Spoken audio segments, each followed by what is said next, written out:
ಪತ್ರಿಕೋಷ್ಠಿಗೆ ಆಗಮಿಸಿದಂಥ ಎಲ್ಲ ಪತ್ರಕರ್ತರೇ, ವರದಿಗಾರರೇ ಮತ್ತು ವೇದಿಕೆ ಮೇಲಿರುವಂಥ ಜಮಾತ್ ಇಸ್ಲಾಮಿನ ಎಲ್ಲ ಹೊಣೆಗಾರರೇ ಮತ್ತು ಯಾವತ್ತೂ ದೇಶ ಬಾಂಧವರೇ, ತಮ್ಮೆಲ್ಲರಿಗೂ ಇಸ್ಲಾಮಿನ ಶಿಷ್ಟಾಚಾರದ ಪ್ರಕಾರ ಅಸ್ಲಾಮ್ ಅಲೈಕುಂ. ಅಂದರೆ ಆ ಸೃಷ್ಟಿಕರಿಂದ ನಿಮ್ಮೆಲ್ಲರಿಗೆ ನನಗೆ ಶಾಂತಿ ನೆಮ್ಮದಿ ಸಿಗಲಿ ಅಂತ ನಾನು ಹಾರೈಸುತ್ತೇನೆ. ಆತ್ಮೀಯ ದೇಶ ಬಾಂಧವರೇ, ಇದು ಪೈಗಂಬರ ಸೀರತದ ಬಗ್ಗೆ ಅಭಿಯಾನದ ಪತ್ರಿಕೋತ್ಸವ ಕಾರ್ಯಕ್ರಮ ಆಗಿದೆ. ಇಲ್ಲಿ ಬಂದಂತಹ ಎಲ್ಲ ಪತ್ರಕರ್ತರಿಗೆ, ವರದಿಗಾರರಿಗೆ ನಾನು ಸ್ವಾಗತವನ್ನು ಬಯಸುತ್ತೇನೆ. ಮೊಟ್ಟ ಮೊದಲನೇದಾಗಿ ನಾನು ಹೇಳಬೇಕಂದ್ರೆ, ಇದು ಯಾವುದೇ ಧರ್ಮದ ಪ್ರಚಾರ ಅಲ್ಲ. ಪೈಗಂಬರರ ಸಂದೇಶ ಇಡೀ ಮಾನವ ಕೋಟಿಗೆ ಸಂದೇಶವಾಗಿದೆ. ಅವರು ಇಡೀ ಮಾನವ ಕೋಟಿಗೆ ಮಾರ್ಗದರ್ಶನರಾಗಿದ್ದರು. ಒಬ್ಬ ತಂದೆ ಒಬ್ಬ ತಾಯಿಯ ಮಕ್ಕಳು ಎಲ್ಲ ಮಾನವರು, ಎಲ್ಲರೂ ಸಹೋದರರು ಮತ್ತು ಸಹೋದರಿಯರು ಎಂಬ ಒಂದು ವಾಸ್ತವಾಂಶವನ್ನು ಪೈಗಂಬರರು ಸಾರಿ ಸಾರಿ ಹೇಳಿದ್ದಾರೆ. ಸುಮಾರು 1400 ವರ್ಷಗಳ ಹಿಂದೆ ಅಲ್ಲಿ ವಾತಾವರಣ ಹೇಗಿತ್ತು? ಅಲ್ಲಿ ಅಸಮಾನತೆ ಇತ್ತು, ಹಿಂಸೆ, ಅನೈತಿಕತೆ, ಶೋಷಣೆ, ದಬ್ಬಾಳಿಕೆ, ವ್ಯಭಿಚಾರ, ಸೆರೆ ಎಲ್ಲ ಕೆಡಕಗಳು ಅಲ್ಲಿ ಮನೆ ಮಾಡಿದ್ದವು. ಅಂಥ ಸಂದರ್ಭದಲ್ಲಿ ಪ್ರವಾದಿಯವರು ಜನರಿಗೆ ಕೊಟ್ಟಂಥ ಸಂದೇಶ ಅಂದರೆ ಹೃದಯದ ಶುದ್ಧೀಕರಣ. ಮನುಷ್ಯನ ಹೃದಯದ ಶುದ್ಧೀಕರಣವಾದರೆ ಯಾವುದೇ ಕೆಟ್ಟ ಕೆಲಸ ಮಾಡಲಿಕ್ಕೆ ಅವನಿಗೆ ಸಾಧ್ಯವಿಲ್ಲ. ಮತ್ತು ಅವರ ಈ ಸಂದೇಶ ಕೇವಲ ಜೀವನದ ಒಂದು ಕ್ಷೇತ್ರಕ್ಕೆ ಮೀಸಲಾಗಿಲ್ಲ. ಜೀವನದ ಎಲ್ಲ ಕ್ಷೇತ್ರಗಳಲ್ಲಿ, ಅವನ ವೈಯಕ್ತಿಕ ಜೀವನವಾಗಲಿ, ಅವನ ಕೌಟುಂಬಿಕ ಜೀವನವಾಗಲಿ, ಅವನ ಸಾಮಾಜಿಕ ಜೀವನವಾಗಲಿ, ಅವನ ಆರ್ಥಿಕ ಜೀವನವಾಗಲಿ, ಅವನ ರಾಜಕೀಯ ಜೀವನವಾಗಲಿ, ಎಲ್ಲ ಜೀವನದಲ್ಲಿಯೂ ಕೂಡ ಅವರು ಮಾರ್ಗದರ್ಶನವನ್ನು ನೀಡಿದ್ದಾರೆ.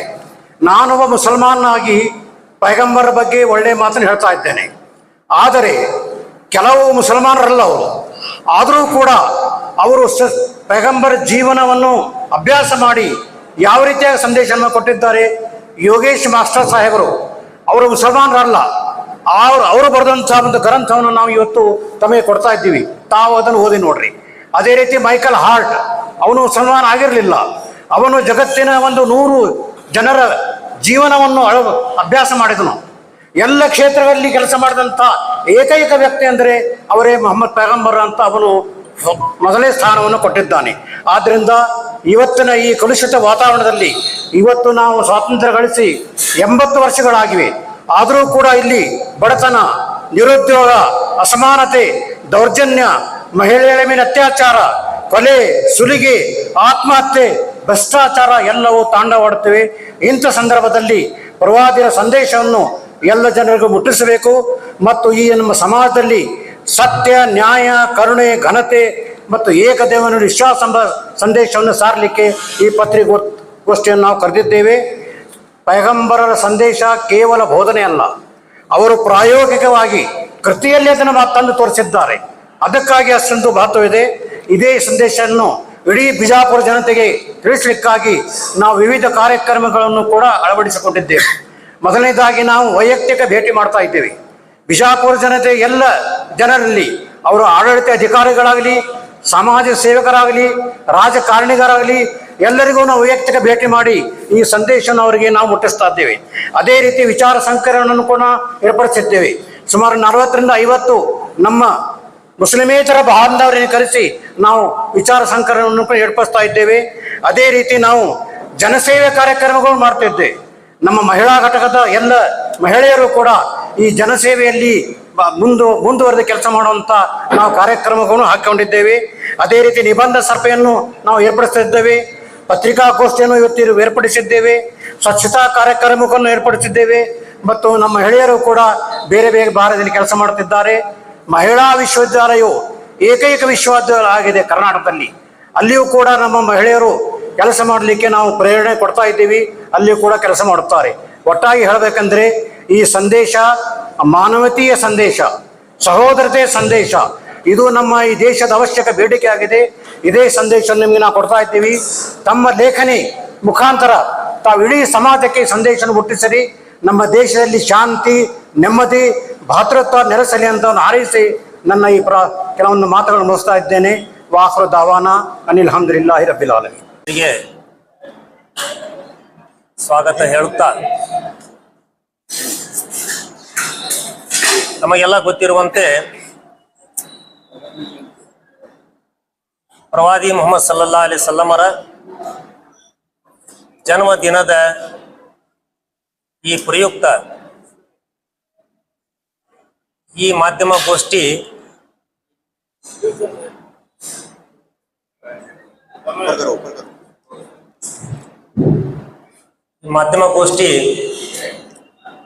ಇಲ್ಲಿ ಏರ್ಪಡಿಸಲಾಗಿದೆ. ಪ್ರವಾದಿ ಮುಹಮ್ಮದ್ ಸಲ್ಲಲ್ಲಾಹು ಅಲೈಹಿ ವಸಲ್ಲಮರು ಈ ಜಗತ್ತಿನಲ್ಲಿ ಯಾವ ಕ್ರಾಂತಿಯನ್ನು ಉಂಟು ಮಾಡಿದರು ಎಂಬ ಒಂದು ಪರಿಚಯ ಮಾಡಿಕೊಡ್ಲಿಕ್ಕಾಗಿ ಜಮಾತ್ ಇಸ್ಲಾಮಿ ಕರ್ನಾಟಕ ಘಟಕದಿಂದ ಈ ಒಂದು 12 ದಿವಸದ ಅಭಿಯಾನವನ್ನು ಆಚರಣೆ ಮಾಡಲಾಗ್ತಾ ಇದೆ. ಇಂದಿನ ನಮ್ಮ ದೇಶದ ವಾತಾವರಣದಲ್ಲಿ ಪರಸ್ಪರ ಅರಿತುಕೊಳ್ಳುವುದು, ಪರಸ್ಪರ ಧರ್ಮಗಳನ್ನು ಅರಿತುಕೊಳ್ಳುವುದು, ಪರಸ್ಪರ ಧರ್ಮಗಳ ಗುರುಗಳನ್ನು ಅರಿತುಕೊಳ್ಳುವುದು, ಅವರ ಸಂದೇಶಗಳನ್ನು ಅರಿತುಕೊಳ್ಳುವುದು ಬಹಳ ಪ್ರಮುಖವಾಗಿರ್ತಕ್ಕಂಥದ್ದು. ಯಾಕೆಂದರೆ ಧರ್ಮದ ಸಂದೇಶ, ಧರ್ಮದ ಗುರುಗಳ ಕುರಿತು ಸಾಕಷ್ಟು ತಪ್ಪು ಕಲ್ಪನೆಗಳನ್ನು ಹರಡಿಸಲಾಗ್ತಾ ಇದೆ ಮತ್ತು ಆ ಹಿನ್ನೆಲೆಯಲ್ಲಿ ಸಂಕುಚಿತ ಮನೋಭಾವವನ್ನು ಉಂಟು ಮಾಡಿ ದ್ವೇಷದ ವಾತಾವರಣ ನಿರ್ಮಾಣ ಮಾಡುವಂಥದ್ದು ಕೂಡ ಒಂದು ಸಂಚು ಸಮಾಜದಲ್ಲಿ ನಾವು ಕಾಣ್ತಾ ಇದ್ದೇವೆ. ಇಂಥ ಸಂದರ್ಭದಲ್ಲಿ ಬೇರೆ ಬೇರೆ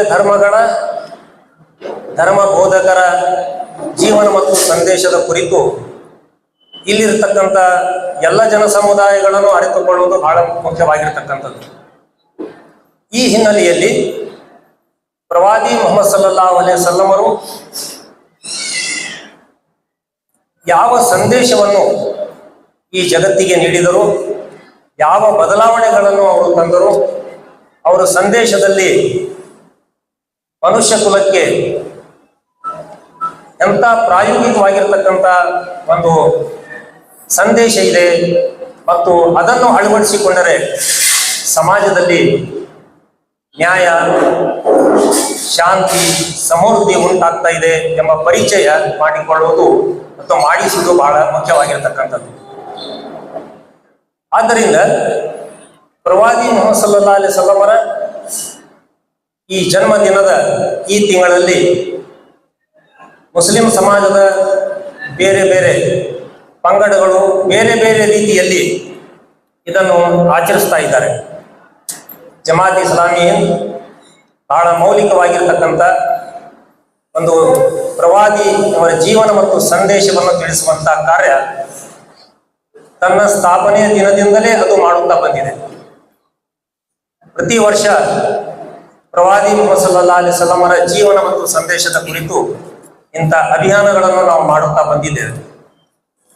ಈ ಸಲವೂ ಕೂಡ ಪ್ರವಾದಿ ಮುಹಮ್ಮದರು ಕ್ರಾಂತಿಯ ಜ್ಯೋತಿ ಎಂಬ ಒಂದು ಶೀರ್ಷಿಕೆ ಅಡಿಯಲ್ಲಿ ಈ ಒಂದು ಅಭಿಯಾನ ನಾವು ಮಾಡ್ತಾ ಇದ್ದೇವೆ. ಇವತ್ತು ನಮ್ಮ ದೇಶ, ನಮ್ಮ ಸಮಾಜ ಹಲವಾರು ಸಮಸ್ಯೆಗಳಿಂದ ಬಳಲ್ತಾ ಇದೆ. ಅದು ಜಾತಿಯ ಸಮಸ್ಯೆ ಇರಬಹುದು, ಕೋಮವಾದದ ಸಮಸ್ಯೆ ಇರಬಹುದು, ಅದು ಆರ್ಥಿಕ ಸಮಸ್ಯೆಗಳು ಇರಬಹುದು, ಸಾಮಾಜಿಕ ಸಮಸ್ಯೆಗಳು ಇರಬಹುದು, ಅದು ರಾಜಕೀಯ ಸಮಸ್ಯೆಗಳು ಇರಬಹುದು. ಎಲ್ಲ ಸಮಸ್ಯೆಗಳಿಗೆ ಪ್ರವಾದಿ ಮುಹಮ್ಮದರ ಜೀವನ ಮತ್ತು ಸಂದೇಶದಲ್ಲಿ ಎಂಥ ಪ್ರಾಯೋಗಿಕತೆ ಇದೆ ಎಂಬುದರ ಕುರಿತು ಪರಿಚಯ ಮಾಡುವಂತಹ ಕಾರ್ಯ ಜಮಾತ್ ಇಸ್ಲಾಮಿ ಮಾಡ್ತಾ ಇದೆ. ಯಾಕಂದ್ರೆ ಈ ಸಮಸ್ಯೆಗಳ ಪರಿಹಾರವಿಲ್ಲದೆ ದೇಶ ಮತ್ತು ಸಮಾಜದಲ್ಲಿ ಶಾಂತಿ ಸ್ಥಾಪನೆ ಆಗಲಿಕ್ಕೆ ಸಾಧ್ಯ ಇಲ್ಲ, ದೇಶ ಮತ್ತು ಸಮಾಜ ಸಮೃದ್ಧಿಗೊಳ್ಳಲಿಕ್ಕೆ ಸಾಧ್ಯ ಇಲ್ಲ. ಆದ್ದರಿಂದ ಪ್ರವಾದಿ ಮುಹಮ್ಮದರ ಜೀವನ ಮತ್ತು ಸಂದೇಶದಲ್ಲಿ ನಮ್ಮ ಸಮಾಜಕ್ಕೆ, ನಮ್ಮ ದೇಶಕ್ಕೆ ಯಾವ ಪ್ರಾಯೋಗಿಕವಾಗಿರ್ತಕ್ಕಂಥ ಒಂದು ಮೌಲ್ಯಗಳು ಇವೆ ಎಂಬುದನ್ನು ತಿಳಿಸಿಕೊಡುವಂಥದ್ದು ಈ ಅಭಿಯಾನದ ಒಂದು ಉದ್ದೇಶ.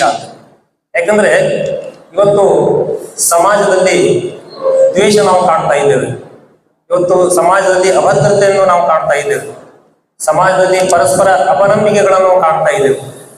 ಪ್ರವಾದಿ ಮುಹಮ್ಮದರು ಯಾವ ಸಂದೇಶದ ಮೂಲಕ ಸಾಮಾಜಿಕವಾಗಿ, ಆರ್ಥಿಕವಾಗಿ, ರಾಜಕೀಯವಾಗಿ ಮತ್ತು ಕೌಟುಂಬಿಕವಾಗಿ ಯಾವ ಬದಲಾವಣೆಗಳನ್ನು ತಂದರು, ಯಾವ ರೀತಿಯಾಗಿ ತಂದರು, ಅವರ ಕಲಿಸಿದ ಮೌಲ್ಯಗಳಲ್ಲಿ, ಅವರು ಬೋಧಿಸಿದ ಸಂದೇಶದಲ್ಲಿ ಸಮಾಜವನ್ನು ಪರಿವರ್ತನೆ ಮಾಡುವಂತ ಯಾವ ಒಂದು ಮಾತುಗಳಿವೆ ಎಂಬುದನ್ನು ತಿಳಿದುಕೊಳ್ಳುವುದು ಬಹಳ ಮುಖ್ಯವಾಗಿರ್ತಕ್ಕಂಥದ್ದು.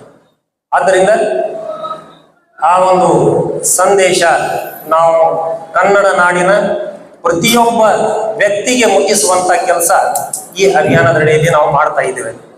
ಆದ್ದರಿಂದ ಈ ಒಂದು ಅಭಿಯಾನ ಈ ಆಗಸ್ಟ್ 26ರಿಂದ ಸೆಪ್ಟೆಂಬರ್ 9ರವರೆಗೆ ಸತತವಾಗಿ ನಾವು ಈ ಒಂದು ಕರ್ನಾಟಕದಾದ್ಯಂತ ಆಚರಣೆ ಮಾಡ್ತಾ ಇದ್ದೇವೆ. ಬಿಜಾಪುರ ನಗರದ ಜಮಾತ್ ಇಸ್ಲಾಮಿ ಬಿಜಾಪುರ ಶಾಖೆ ಹಲವಾರು ಕಾರ್ಯಕ್ರಮಗಳ ಮೂಲಕ ಆ ಕಾರ್ಯಕ್ರಮಗಳ ವಿಸ್ತಾರವಾಗಿರ್ತಕ್ಕಂಥ ವಿವರಣೆ ನಮ್ಮ ಹಿರಿಯರಾಗಿರ್ತಕ್ಕಂಥ ಮೊಹಮ್ಮದ್ ಯೂಸುಫ್ ಕಾಜಿ ಅವರ ತಮ್ಮ ಮುಂದೆ ಹೇಳ್ತಾ ಇದ್ದಾರೆ. ಈ ಬಿಜಾಪುರ ನಗರದ ಪ್ರತಿಯೊಬ್ಬ ವ್ಯಕ್ತಿಗೆ ನಾವು ಪ್ರವಾದಿ ಮುಹಮ್ಮದರ ಜೀವನ ಮತ್ತು ಅವರ ಸಂದೇಶವನ್ನು ತಿಳಿಸಿಕೊಡಲಿಕ್ಕೆ ನಾವು ಪ್ರಯತ್ನ ಮಾಡ್ತಾ ಇದ್ದೇವೆ. ಆ ಮೂಲಕ ನಮ್ಮಲ್ಲಿ ಇರ್ತಕ್ಕಂಥ, ನಮ್ಮ ನಗರದಲ್ಲಿ ಇರ್ತಕ್ಕಂಥ ಎಲ್ಲ ಇಲ್ಲಿ ಇರ್ತಕ್ಕಂಥ ನಾಗರಿಕರು ಪ್ರವಾದಿ ಮುಹಮ್ಮದರು ಯಾರಾಗಿದ್ದರು, ಅವರು ಯಾವ ಸಂದೇಶವನ್ನು ಬಿತ್ತರಿಸಿದರು, ಅವರ ಸಂದೇಶದಲ್ಲಿ ಯಾವ ಮೌಲ್ಯಗಳಿವೆ, ಆ ಮೌಲ್ಯಗಳನ್ನು ಅಳವಡಿಸಿಕೊಂಡರೆ ನಮಗೆ ಯಾವ ರೀತಿಯಾಗಿ ಶಾಂತಿ ಮತ್ತು ಸುವ್ಯವಸ್ಥೆ ಉಂಟಾಗ್ತಾ ಇದೆ, ಆ ಮೂಲಕ ಸಮಾಜದಲ್ಲಿ ಯಾವ ರೀತಿಯಾಗಿ ಸೌಹಾರ್ದತೆ ಮತ್ತು ಸಹಬಾಳ್ವೆ, ಭಾತೃತ್ವ ಉಂಟಾಗ್ತಾ ಇದೆ ಎಂಬುದನ್ನು ತಿಳಿಸಿಕೊಡ್ಲಿಕ್ಕೆ ನಾವು ಪ್ರಯತ್ನ ಮಾಡ್ತಾ ಇದ್ದೇವೆ. ಆ ಒಂದು ಹಿನ್ನೆಲೆಯಲ್ಲಿ ತಮಗೆಲ್ಲರಿಗೆ ನಾನು ವಿನಂತಿ ಮಾಡಿಕೊಳ್ತಾ ಇದ್ದೇನೆ, ನಮ್ಮ ಈ ಸಂದೇಶವನ್ನು ತಮ್ಮ ಮಾಧ್ಯಮದ ಮೂಲಕ ಇಲ್ಲಿರ್ತಕ್ಕಂಥ ಎಲ್ಲ ನಾಗರಿಕರಿಗೆ ಮುಟ್ಟಿಸುವಂತ ನಾವು ಕಾರ್ಯ ಮಾಡಬೇಕೆಂದು ತಮ್ಮಲ್ಲಿ ವಿನಂತಿಸಿಕೊಳ್ತಾ ನನ್ನ ಮಾತುಗಳನ್ನು ಮುಗಿಸ್ತಾ ಇದ್ದೇನೆ. ವಾಕಿಬುದ್ದಾವ ನಾನು ನಿರ್ಬಂಧಿಸಲಾಯಿತು.